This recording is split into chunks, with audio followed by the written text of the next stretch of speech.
তা এই দিক দিয়ে ভাঁজ করতে হবে এইরকম শুরু করে, তারপরে এটা সেম এই দিক দিয়ে এরকম ভাঁজ করতে হবে। এরকম ভাঁজ করলে তারপরে এটা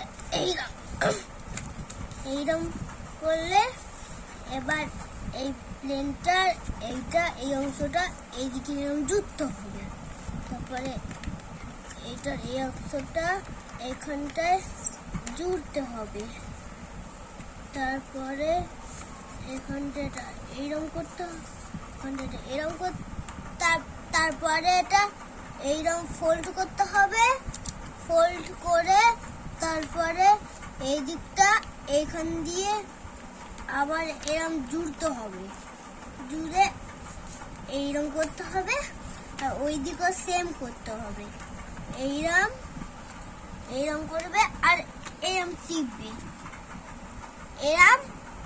এটা দেখো সব দিক দিয়ে দেখো, এটা এরকম উড়বে, এরকম টানবে উড়ে যাবে।